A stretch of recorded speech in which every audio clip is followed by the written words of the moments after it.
Happy Tuesday, 8th graders. I want to start today with a promise from Hebrews 13, verse 8. Jesus Christ is the same yesterday, today, and forever.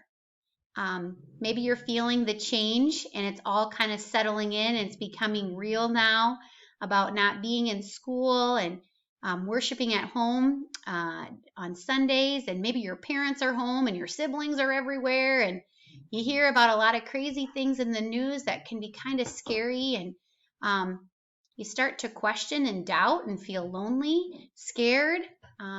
But we have this great promise from Hebrews 13 to remind us that Jesus is not surprised by any of this.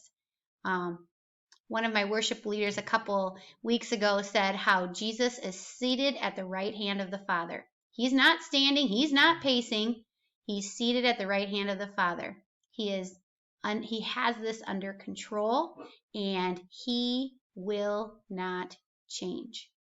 So rest in that promise today.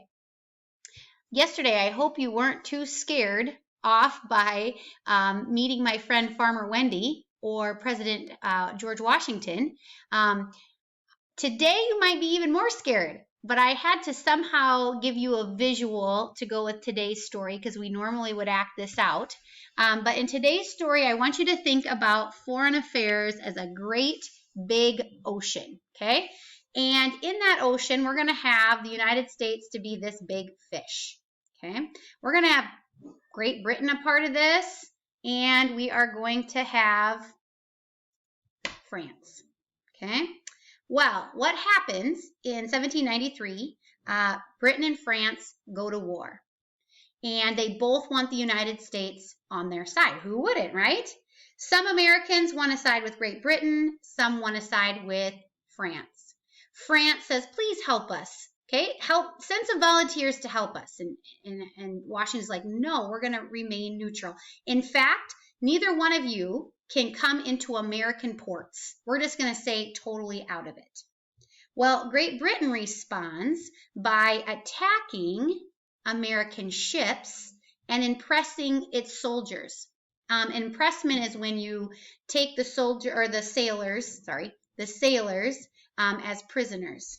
Okay, so they take the ship, take the sailors, and what they're doing there is just kind of poking the bear, trying to get United States to pull in. Well, George Washington sends John Jay over to Great Britain. They kind of settle a policy to get things figured out, get things settled down, okay?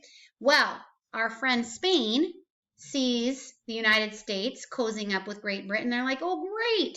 Now those two are going to fight against us in America. And so they, too, start to negotiate some treaties with the United States.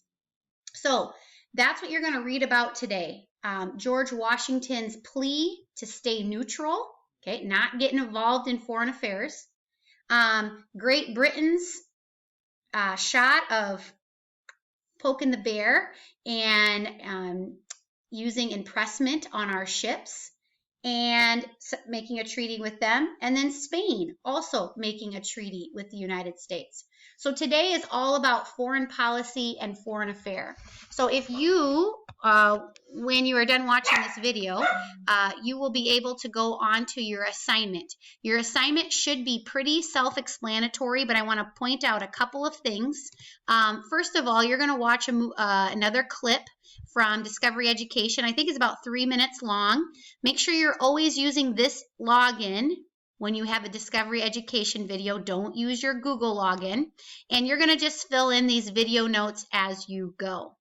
Then you're going to read 2 very short pages. So please, please, please read well. I will never assign you a lot of reading because I want you to take short passages and read well. Answer these questions as you go, bold or change your font as you write those. You're going to do a vocab chart with the 2 words that we talked about, neutral and impressment. Neutral is not found in your book, so you're going to come up with another way to find that definition. Then go to Insert Image, search the web, and put in 2 images there. And then finally, you're going to watch yesterday's episode of CNN 10. So make sure you're watching Monday, March 30's episode. So go back one episode. You're going to write 6 bullets worth of information, 2 from Carl's story, 2 from the small business story, and 2 from the hero's story. So it's very important to keep reading and following directions. I am so proud of you.